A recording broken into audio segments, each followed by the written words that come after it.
Into the shower. Come on.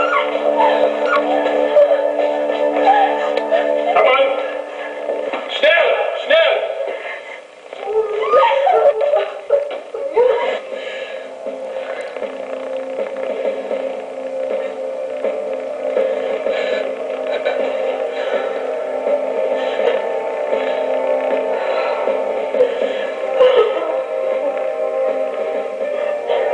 Right here.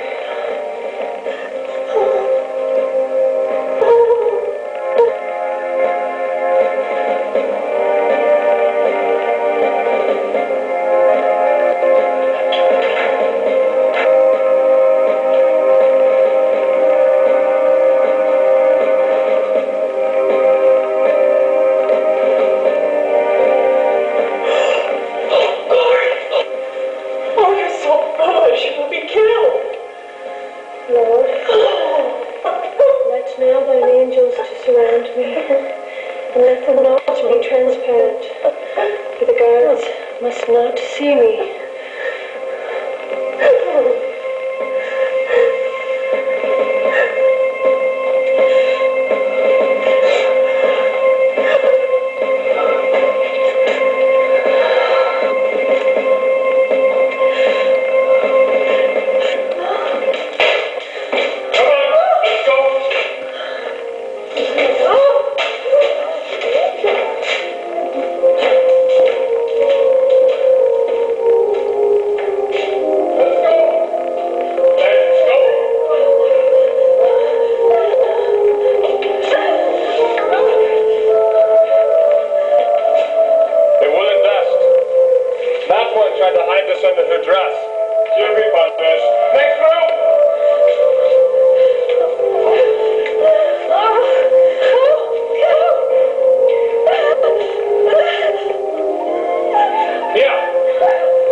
Unseen, touching the bulge beneath her prison gown. She recorded her answered prayer for angels as an inspiration to future generations. O Lord, if thou dost so answer prayer, I can face even Ravensbrook unafraid.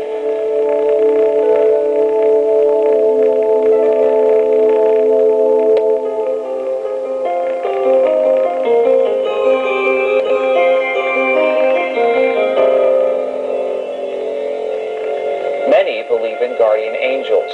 That belief comes from Jesus' words of, "Do not look down on these little ones. Their angels in heaven always see the face of my Father." And the Apostle Paul said, "We have angels watching over us." Was it a guardian angel who saved a 10-year-old girl who wasn't yet to die? Glennon was swimming on a raft in the ocean with a friend. It took an angel to save them. Glennon was only 10 years old when she met her angel in the Pacific Ocean. Nikki and I, that's the one that was my age, and I were floating around in a raft. We'd just eaten lunch, and Matthew, her big brother, was pulling us around in this raft. And he kind of left us and went off to do his own thing, and we're just sitting there. And I don't remember this period of time from when he left and when we realized that we had drifted way, way out. We were out toward the buoys, which are, quite far out. We weren't that far out, but it was getting to be where we were past where the waves were crashing, when we didn't know how to get back in. We were only 10 years old. But we suddenly looked up, and the beach was very far away, and the people on the beach were very small. And we started waving and waving, and it was one of those days when there's no lifeguard there, and you're supposed to watch your own kids. Nikki's mom started to swim out toward us. And as we're waiting for her to come out, Nikki starts to cry, and so I get out of the raft to see if I can touch the bottom. I'm thinking, oh, we're not that far out. And I remember thinking of, Jaws and all kinds of scary thoughts like that. And I scrambled back in the raft, and then we realized there's a hole in the raft, and the air is slowly going out of the raft. And so we were just so scared these little girls out there, and Mrs. Klein finally swam out to us. She was in pretty good shape and a really good swimmer. And this other man that we had never seen came. I remember we were sitting facing the beach like this, and this man came from the left, from that direction. And he was, I'd say, 30, 35 years old, in great shape. You know, he wasn't a huge man, but he was a good swimmer. He was just looked like an average, pretty handsome guy that you'd see on the street. So the two started helping us, out of the raft and swimming. And I just remember going under and coming up in all the salt water and trying to breathe and trying to swim. And we knew how to swim, but it was to the point where we were getting tumbled and crashing into these waves.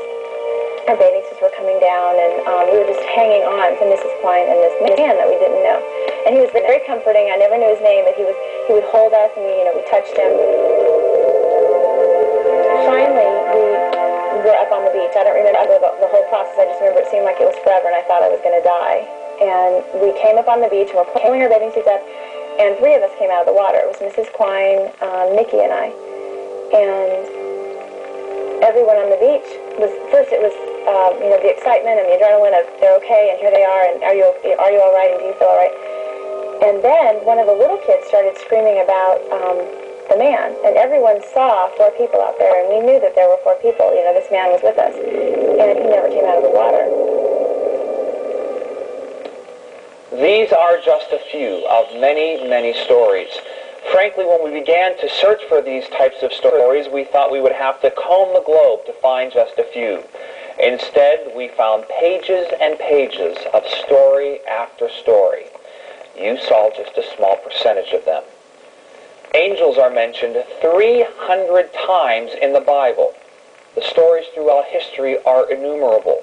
Stories, but truth, according to those who tell them. What would you say about it to somebody who would say, "You're nuts, you're a dreamer, you've made it all up in your mind, you were unconscious and you dreamed that it just really didn't happen"? A lot of skeptics will say, "Mark, come on." I was wide awake. I have good integrity. I'm not bragging on myself. I have integrity and credibility. I'm not a person who would make something like this up. If I was to tell this to somebody close to me, they would believe me in a heartbeat. The only I can tell you is it was real. There's no way you can make something like this up and describe somebody that's described and etched in my mind. These aren't crazy things that happen. I'm sitting here to tell you that this actually did happen to me. It's a true story. Do you believe your husband saw an angel that day? Oh, yes. And I really believe he's had other angels throughout the years in driving the car. When he's come home and told me I should have been gone today, I should have died today in a car accident, and I saw it happen. Is this something just for him or for anybody? Have No, you seen an angel? It's for anybody. I don't think that I've had an angel with me yet. I have felt close to God and to His presence, but I don't feel that I've been in a life and death circumstance like he has a couple of times during his life, and that he actually saw this angel. No, I've never had that experience, but I hope I do when that time comes. Now, these people are just dreaming and make-believing things. What would your answer to that be? Well, all I could say is I actually saw one. I saw this being on the ground waving to me to stop. Actually, for me to stop.